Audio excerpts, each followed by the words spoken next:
Hello and welcome to bharatshakti.in. I'm Nitin Gokhale, and today we are going to discuss the defense budget allocated in the union budget presented by Finance Minister Nirmala Sitharaman this morning in the Parliament.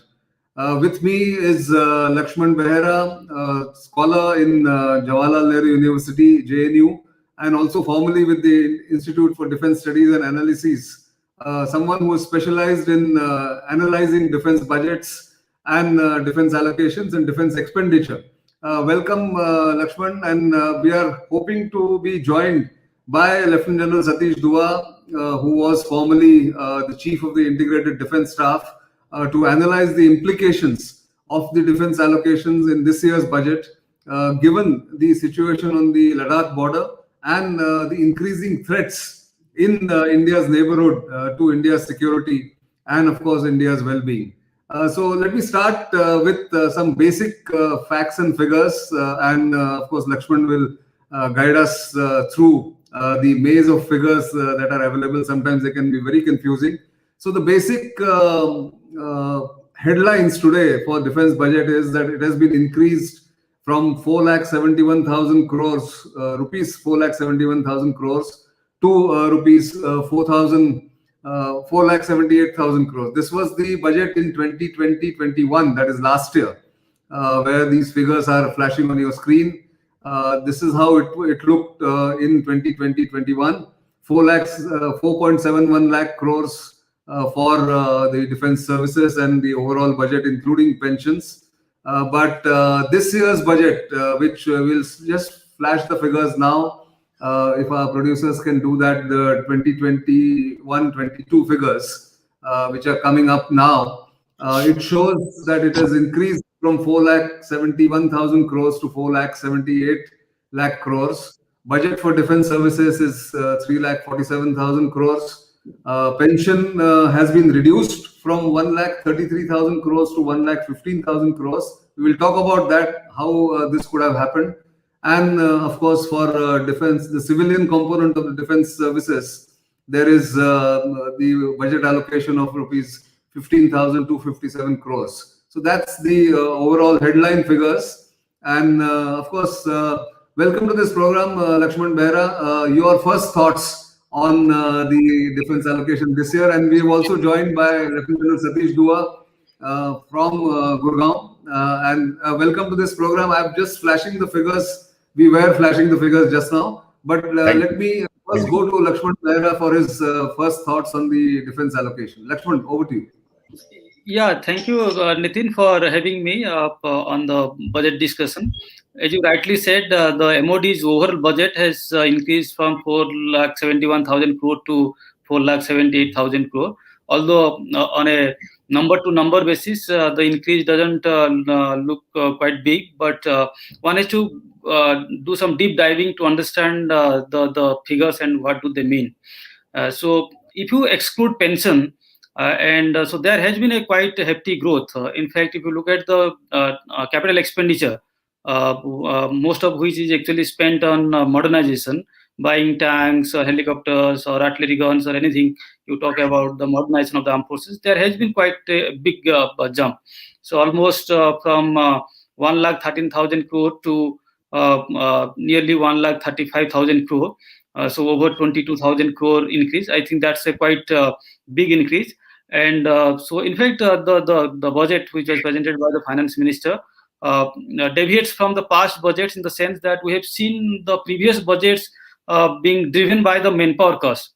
I think this is the first time I am seeing that even though the overall number is overall growth is small, but the entire increase is driven by the modernization or the capital expenditure. I think that's a right signal, and that's the need of the hour. And to control the revenue expenses and provide more allocations for the modernization. And since we are having a crisis at the border, I think this actually gives a right signal that India means business, and when it comes to modernization, government won't fall short of. In fact, if you look at the revised estimate of the present year, so it has actually increased quite a bit from 4,71,000 to 4,84,000 crore. So almost the entire increase is because of the capital expenditure. So even if one looks at the latest allocations and the growth not being so significant, so it's not the last word. And so we'll have a revised estimate again in the due course if resources are required. So those additional resources will be provided for as has been provided in this year. So, but the the good thing is that the entire increase is driven by the capital expenditure. Yeah, that's a good sign. The entire increase is driven by capital expenditure. But I'll come back to you, Laxman. Let me go to General Dua. General Dua, your first thoughts about the budget figures, the budget allocation. Then, of course, we'll go into the fine print. So overall, as we all agree that there has been no increase. I mean, at a higher level, at a broad level, you can say that there has been no increase because an increase of about 7,000 crores if you take into account the inflation, etc. So there is a budget is pretty much the same. But having said that, this has been a tough year, not only for our country, it has been a tough year for the world. And there are competing demands. As a defense person, I would like to have more, but as an informed citizen, one realizes that it has been a tough year. So there are reasons why we can't get more. Having said that, but also on the other hand, this year, more than other years, the year gone by, we have seen that there has been a burgeoning demand because of additional deployments and additional requirements that have cropped up, which have not happened before, apart from operations and wars. So our security needs also require something more. So what do we do? I mean, here is a budget which they can't increase, and here is a requirement which needs to be met. So what do we do? Apart from what Laxman said, I'm in agreement with him, but I am just taking the larger picture and say, what do we do? I think we need to make every rupee count, and we will discuss later as to how we do more out of it. Laxman brought out very correctly, if we are going to spend less in revenue and manage to get more in capital, that is going towards modernization. That is not the day-to-day needs of the defense forces. How we achieve it is something we will discuss, but that is a heartening sign. The twofold heartening sign about capital budget, which is for modernization, is one, that there is more thrust on capital rather than just allocating across the board the way it was. I'm sure there'll be the fine print will tell us how it's going to be achieved. And secondly, the RE stage brought out to us how additional money was made available. I also used to be very skeptical. I have been in the process and part of the system. I used to be very skeptical when one heard the government's notifications or some statements being put out by leadership or by MOD. No, there is no dearth of budget, if you want to. But this year we have seen that in the RE stage, because of the situation that was necessitated, emergency procurements have actually shot through the roof and money was made available. So on these two counts, I think it is a heartening sign.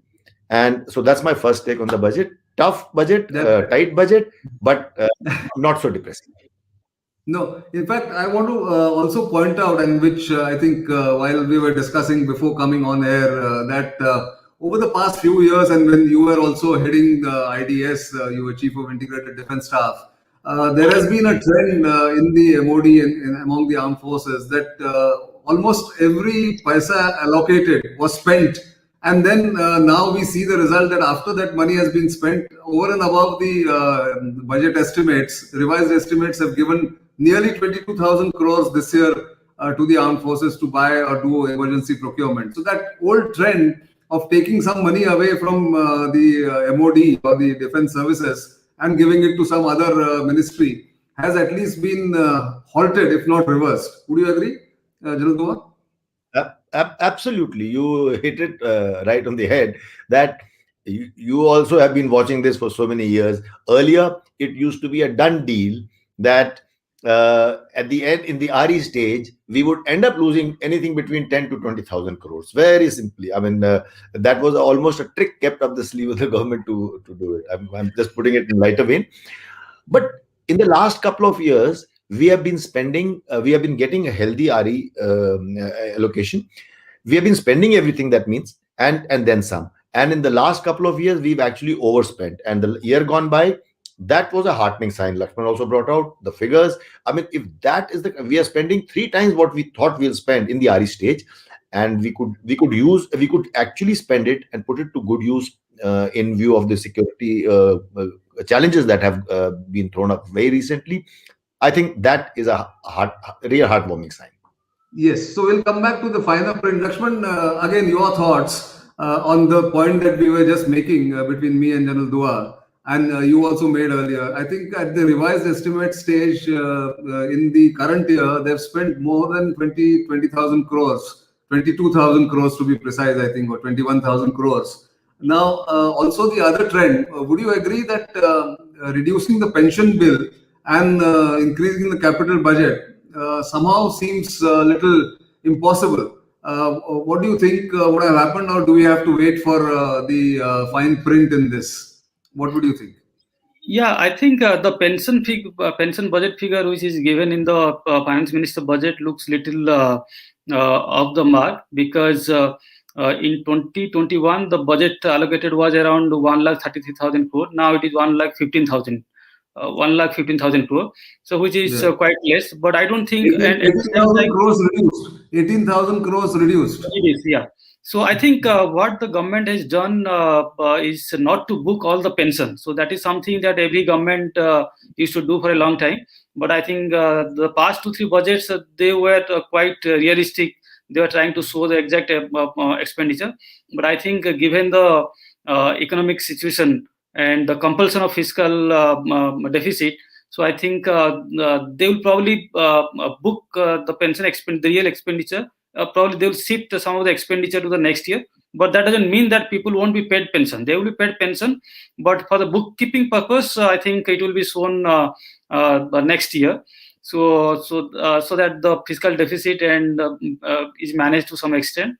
But I think there is a point to show all the real expenditure in the given year, so that the transparency level increases, and that is something that the Modi government has done quite admirably in the union budget. So all the fiscal deficit numbers are being shown as part of annexes. So having said that, I would say, as General Dua was saying, so gone are those days when the Ministry of Defense was actually surrendering whatever budget allocation was made. So last 3-4 years, they are actually overspending. So the RE figure is bigger than the B. So that's a very encouraging sign. And so even if there is a shortage, if there is any additional requirement for the upcoming year, financial year, I'm sure the genuine fund requirements are always made. And we have seen in the last 3-4 years that even on the capital side, so the RE is also has increased in comparison to BE. So I'll just I had little time to look at the modernization budget so of the 3 armed forces. In fact, I found that overall there has been 23% increase of modernization. So from around 90,000 crore to 1,11,000 crore, and the biggest hike of course has gone to Navy, which has got a 26% increase for its modernization, followed by 25% for the Air Force, and 18% by the Army. So this is a very healthy indicator. Although I must say that even 23% increase on the modernization side is not good enough, considering the pipeline of the shortages have been tremendous. Yes, but I think this 23% is quite reasonable. And I think as the Ministry of Defense, as the time passes, if they spend more money is required. So of course the government will have to provide for, as it has done in the revised budget. Great. So General Dua, on that point, this spending smartly is probably the trick that the services have to do, the 3 armed forces have to do. And 23% increase in modernization or acquisition capital budget is quite healthy given the economic situation and given the kind of competing demands that are there on the finance ministry and the finance minister. But as someone who has planned across 3 services, who has coordinated the expenditure and perspective planning for 3 services at a crucial period when defense reforms were being ushered in, what would you think is the way forward when we have to look at the meager resources that will remain in this kind of framework, or this kind of, I would say, the quantum that will be allocated, what would be your suggestions to optimize the current budget that is there for the services? Nitin, try and rise above and macro. That there will always be such competing demand. And for a to come, we like less. Can invest I think we are more, have less, but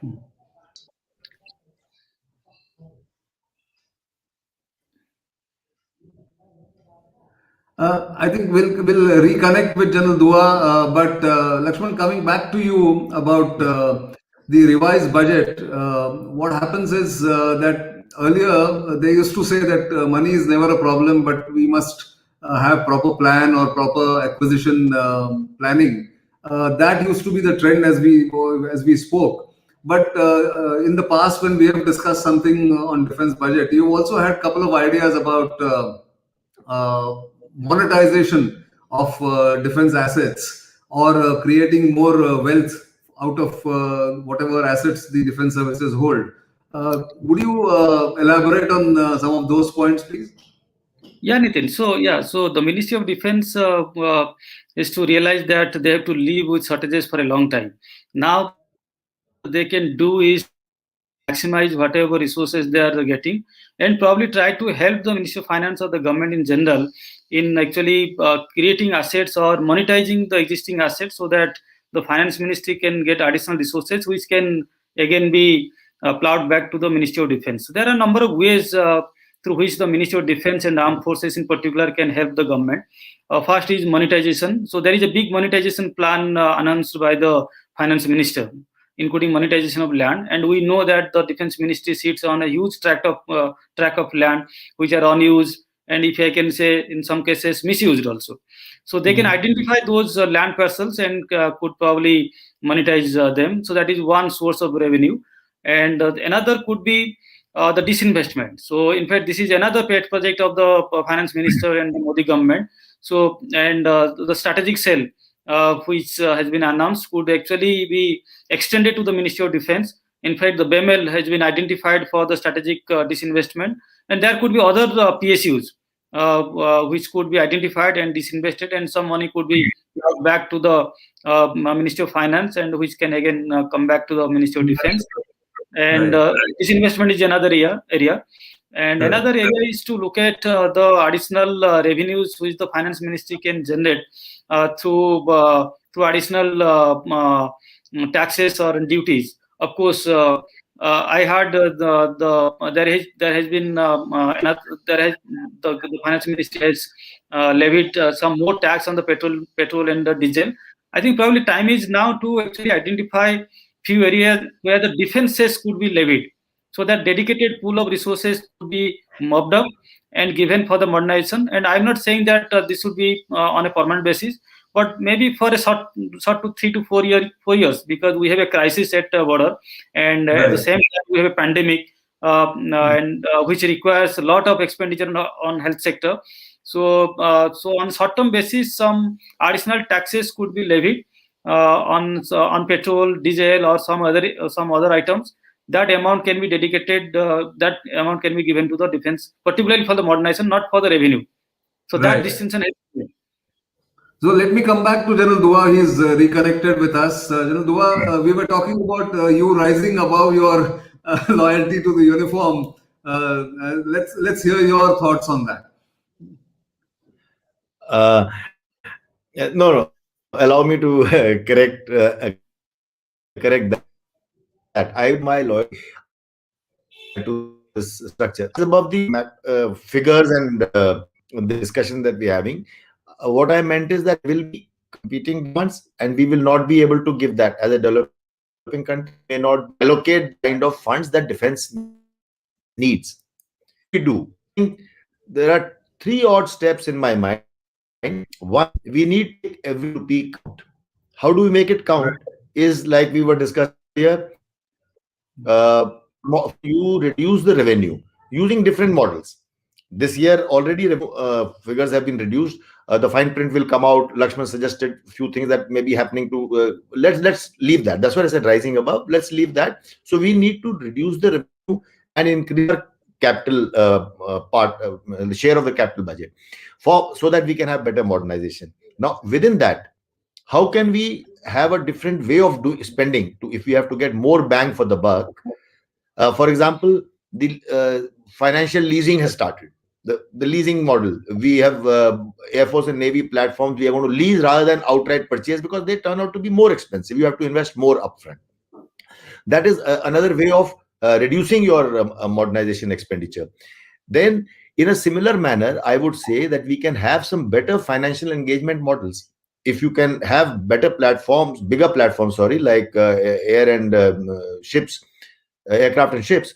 Similarly, why can't we outsource some of the things like transportation and not in the operational area, but transportation needs, certain other logistic needs. Things can be better financial models can be used, so we can cut down our costs on that revenue expenditure there.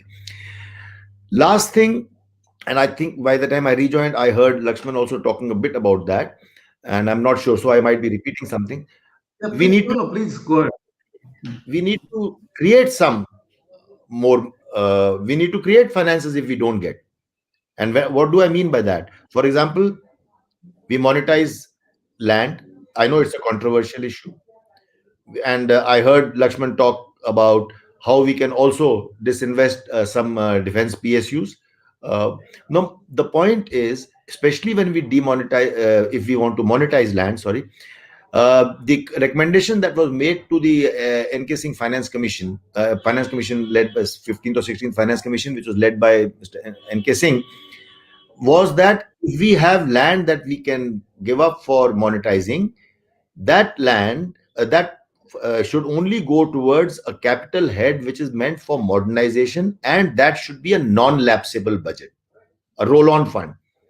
Because if that kitty, then only it can be meaningfully used for modernization, and we should be able to then dovetail that into a longer perspective plan for our modernization, which is actually a need of the hour. So all I would just like to sum up by saying we need short-term measures by all these leasing etc. models, and we need some long-term measures. If we can't get more from the government, there is no harm in utilizing some of our own. What about lateral entry and lateral absorption, rather, not entry, but lateral absorption? And also, General Dua, again to you, and before I go to Laxman again, lateral absorption as well as proposals like tour of duty, would they also, in the long run, save in manpower costs and pension costs?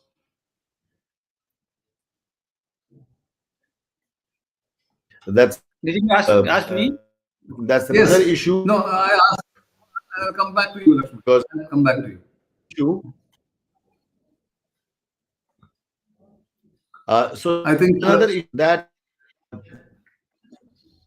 I think we are losing him again. But Laxman, there is this proposal about lateral absorption. It's been in the works for some time, almost a decade or more. And also some proposals about tour of duty, where it says that the engagement of youngsters would be for a limited period and no other liability after that. Would you think that will work in terms of saving some cost and giving it to capital budget?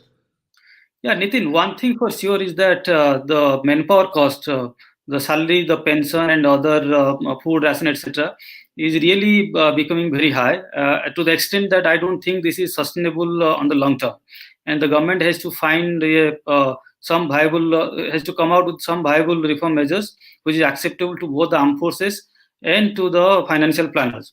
So pension budget, although this has come down this year, but as I said, it may be because of the changes in the bookkeeping process. But this amount is quite high, And so lateral entry, which was suggested for I think 1 decade ago, is something which the government needs to pursue vigorously, because that is something which is accepted accepted by the armed forces, and also acceptable to the financial planners. And there are also other models which other countries have followed. So in India, we have for the civilian employees, so there is a NPS, National Pension System for the civilian employees. So that could be modified and applied to the armed forces. Although we have to realize that armed forces, they are in the service for a shorter duration. So the NPS which is applicable to the civilian employees are not directly applicable or not suitable to the armed forces. So a modified version kind of version has to be identified and can be applied. So there are different ways which the government can adopt to rationalize the pensionary expenses.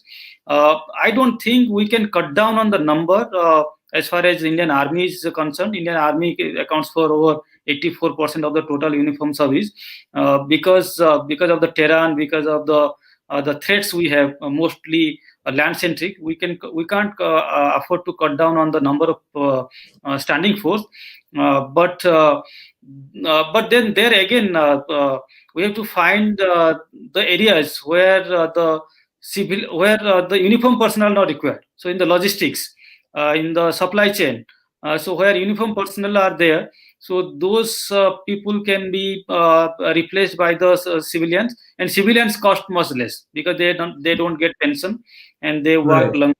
And so that area needs to be identified. I think the CDS was talking about some other means also, extending the number of years which the uniform personnel can put in. So that is another area. But I think these are serious areas, serious thoughts which need to be explored and examined thoroughly. Yeah, should be done. But General Dua, again, you rejoined us. We were eager to listen to your proposals or your thoughts on these innovative proposals or out-of-the-box thinking about reducing manpower cost and getting more bang for the buck, as it were. Your thoughts? This Laxman also was referring to it.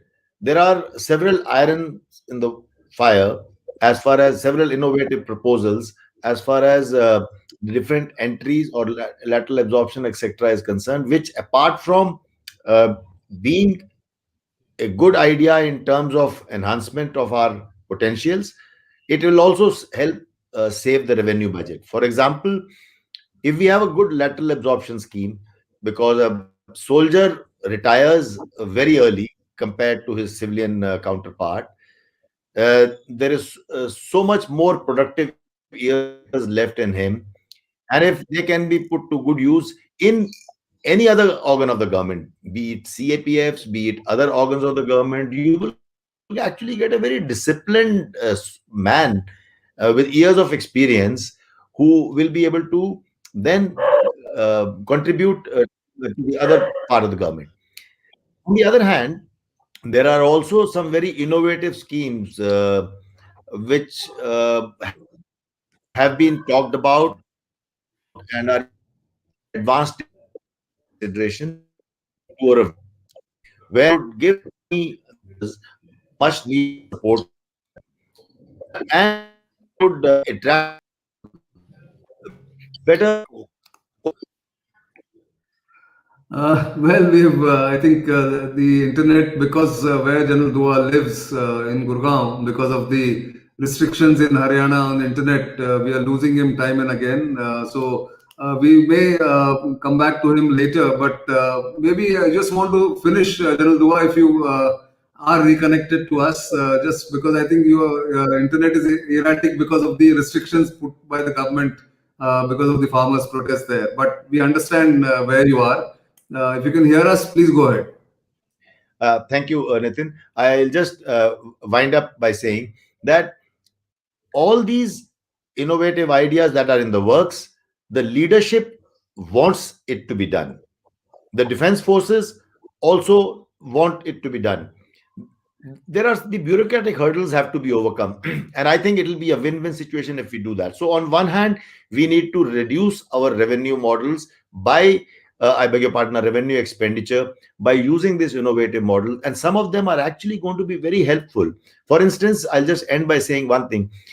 When you have a cyber command being raised, a cyber agency being raised, we really do need bright minds who may come in for a couple of years.